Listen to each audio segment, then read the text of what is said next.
আমরা সহযোগিতা ইনশাআল্লাহ আমির জামাত এখন ব্রিফিং করলেন। এরপর যে শাহরি কাঁচাবাজারে আমাদের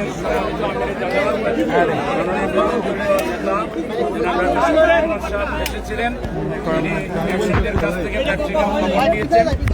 তিনি এখন আমাদের সামনে আছেন এই আসনের মাননীয় সংসদ সদস্য আরমান ভাই, অন্যান্য স্থানীয় নেতারা আছেন। এখন আমাদের সামনে ব্রিফিং করছেন বাংলাদেশ জামাত ইসলামীর সম্মানিত আমির জননেতা জনাব ডক্টর শফিকুর রহমান। এটা কি আপনারা সবাই সহযোগিতা করেন? লাগাই দেবো। এই বাজারের সম্মানিত এবং সাংবাদিক ভাইয়েরা, আজকে ফজরের নামাজের পরেই আপনারা কষ্ট করে এখানে এসেছেন।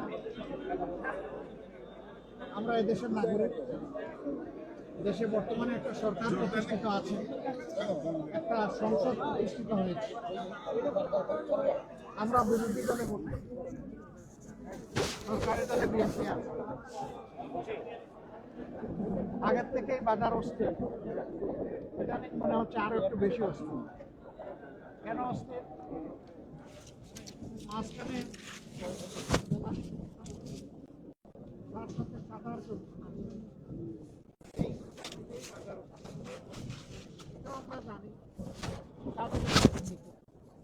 এটাও আমরা জানি, এই যে একটা বিশাল আরো মার্কেট আছে, এখানে যে দোকানগুলো আছে দোকানগুলো ভাবে যারা ব্যবসা করে তারা পায় না। এখানেও দোকানদারি নিরব চাঁদাবাজি আছে, কিন্তু মুখ চেপে কথা বলতে চায়, আবার মুখ চেপে রাখা হয়। কারা করে চাঁদাবাজি? আফ্রিকার জঙ্গল থেকে এসে কেউ করে না, এখানেই আমাদের সাথে চলাফেরা করে, উঠা বসা করে, বসবাস করে এই লোকেরাই করে। তাদের পরিচয় আমরা সবাই জানি। বিগত সংসদের শেষ অধিবেশনে, শেষ দিবসে আপনারা শুনেছেন, আমি পরিষ্কার বলেছি যে সংসদের ৩০০ জন সদস্য যদি সিদ্ধান্ত নেয় যে বাংলাদেশে চাঁদাবাজি হবে না, তাহলে কেউ করার সাহস হবে।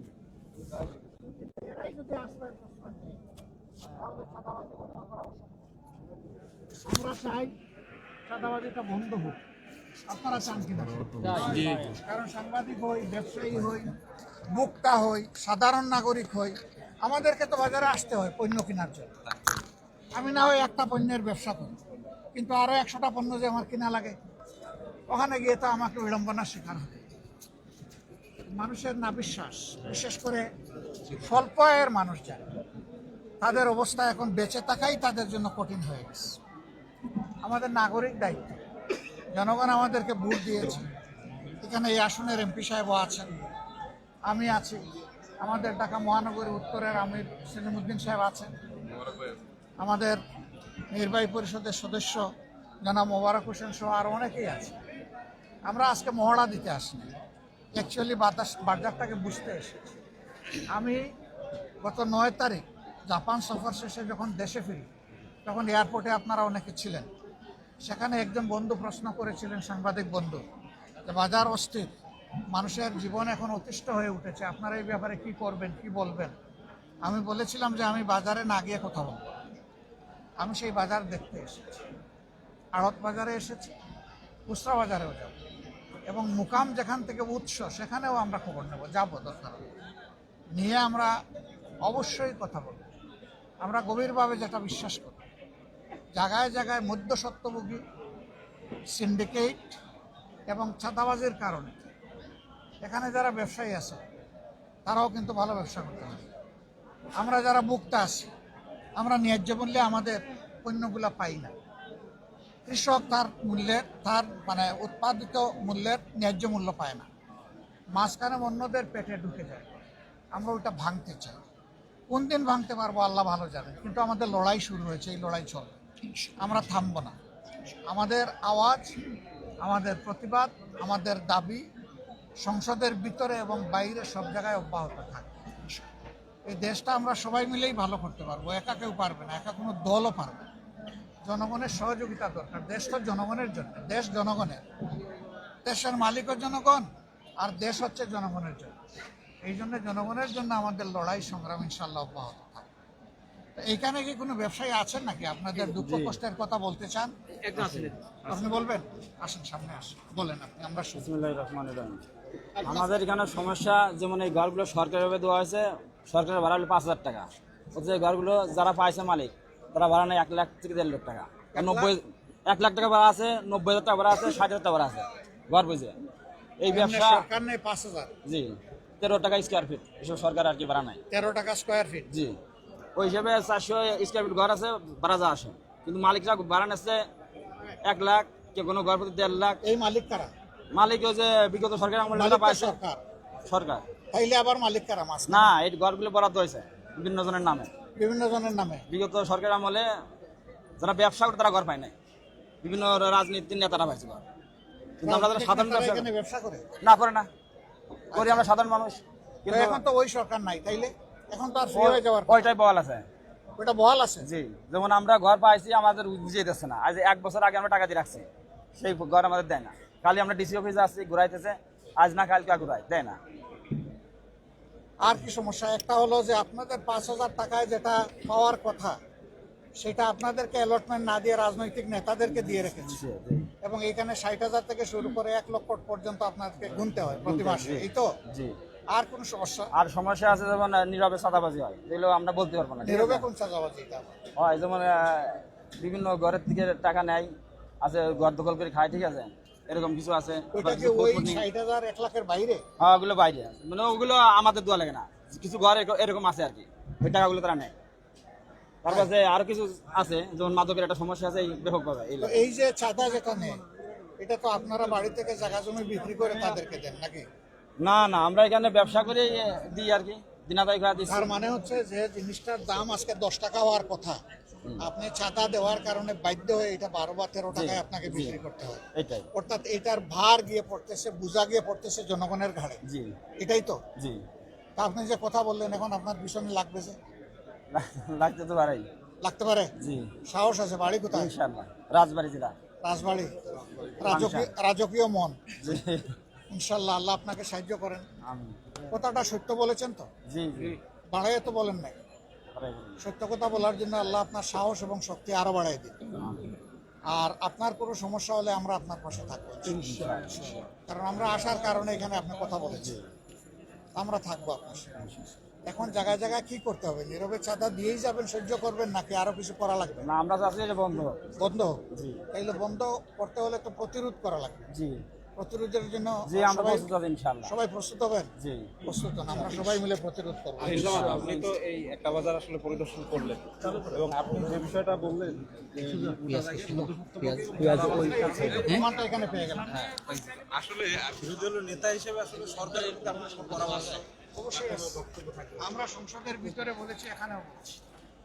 আমার শেষ বক্তব্যটা আশা করি সাংবাদিক হিসাবে আপনারা ফলো করেছেন। আমি জনগণের দুঃখ কষ্টটাই তুলে এনেছি। সেই সাথে আমি যে নির্বাচনী এলাকা থেকে নির্বাচিত হয়েছি তাদের দুঃখ কষ্টের কথা বলেছি। সামগ্রিকভাবে আমার বেশিরভাগ কথা ছিল জাতীয় জীবনের সাথে সম্পর্ক। এ কথাগুলো আমরা তুলে এনেছি, এগুলা নিয়ে আমরা সংগ্রাম করব, এগুলা নিয়ে মাঠে নামবো, এগুলা নিয়ে আওয়াজ তুলবো, এগুলা নিয়ে জনগণকে সংগঠিত করব, এবং একটা সময়ের ব্যবধানে ইনশাল্লাহ এই যন্ত্রণা থেকে আমরা জনগণকে মুক্ত করবো ইনশাল্লাহ। ইনশাল্লাহ। সবাই আসছেন কষ্ট করে, ভাই অনেক ধন্যবাদ আপনাদেরকে। আপনারা ভালো থাকবেন, এবং আপনাদেরকে আমি অনুরোধ করব যে জনগণের এই সুখ দুঃখ ব্যথা বেদনার কাহিনী আপনাদের মিডিয়াতে যেন নিয়মিত উঠে আসে, তাহলে জনগণ কিছুটা হলে স্বস্তি পেয়ে যেতে পারে। সামাজিক সচেতনতা যখন বাড়বে, তখন আমরা সবাই মিলে যারা দুষ্কৃতিকারী, যারা দুর্নীতিবাজ, যারা চাঁদাবাজ, তাদেরকে সবাই মিলে ইনশাল্লাহ আমরা রুখে দিতে পারবো ইনশাআল্লাহ। ভালো থাকবেন সবাই। সবাইকে ধন্যবাদ। আসসালামু আলাইকুম। এদিকে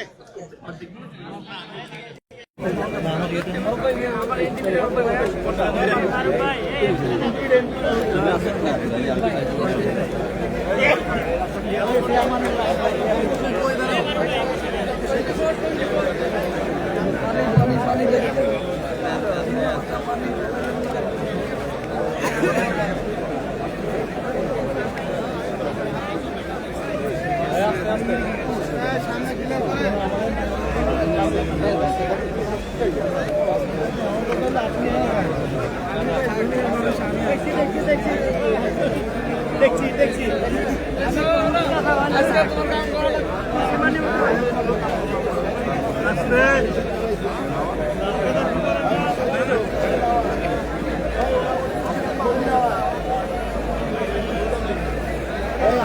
কারো ক্ষতি জানি না করে জানি কারো ক্ষতি না হয় ভাই আস্তে আস্তে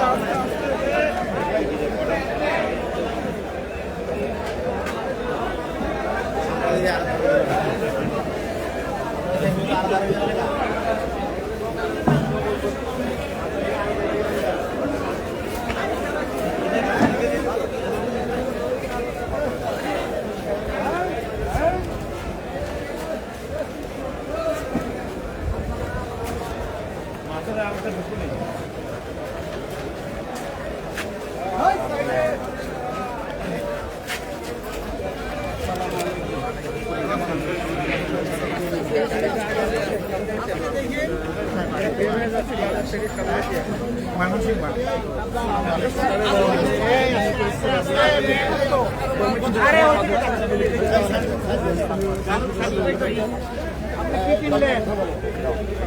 কি কিনলেন করলা কিনছেন আর কি কিনছেন রুটি কিনছেন করলা কতটুকু কিনেছেন 5 কেজি কত দাম কত 200 আমার পক্ষ থেকে আলহামদুলিল্লাহ আলহামদুলিল্লাহ না না আমি তো বরকতের জন্য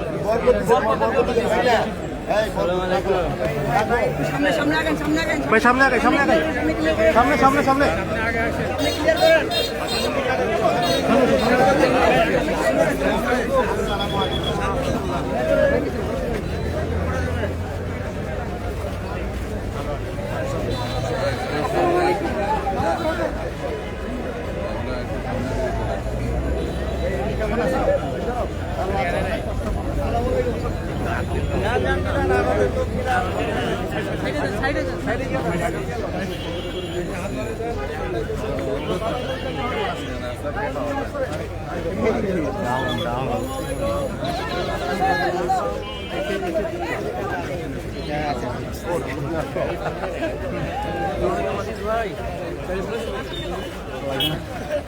আসসালামু আলাইকুম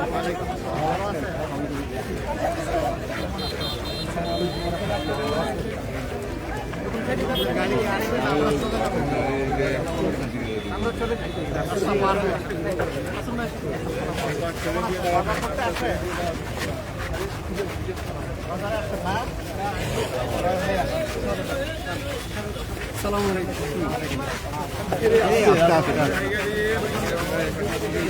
সাথে সাথে হাঁটেন না ভাই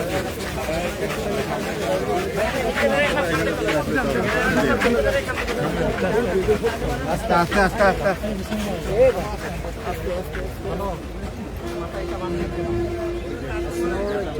চেঞ্জ ভেঙে আমরা আগে দিলেন তবে আসুন আমরা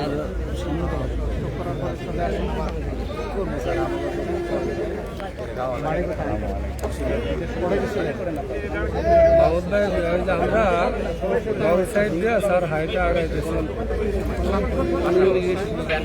সামনে না ভিতরে সামনে কি করছেন তখন গাড়ি চালায় গেছি 10টা বাচ্চা কাছে কয়জন 2 ছেলে কোথায় থাকে ও হ্যাঁ ওরা দুটো লোকে থাকে এখানে দেখা করতে চাই আমরা চলে আসে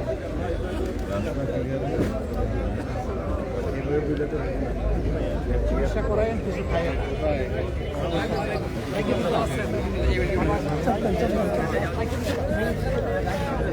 ভাই একটু চাপেন না আপনি এখানে দাঁড়ান না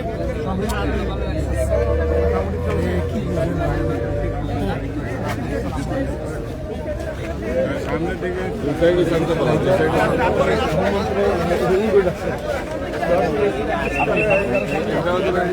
সামনে যেতে পারে ফাঁকা রাখবে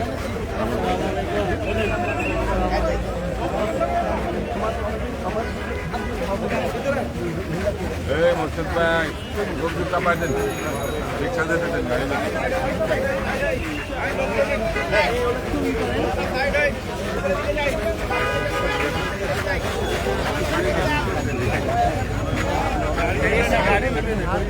বুঝছি তো ওই লাইনে ওই যে গাড়ি ঘোরাচ্ছে ওই যে সামনে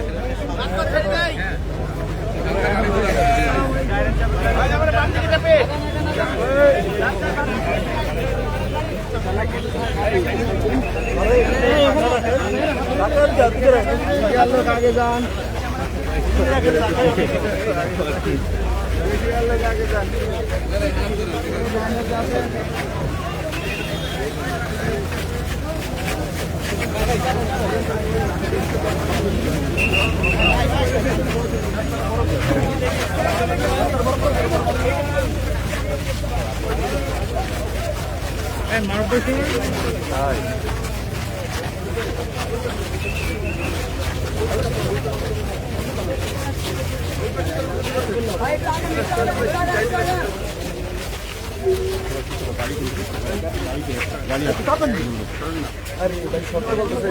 সেলিম ভাই শর্তে বলতেছে তারপরে বড় করেন বড় করেন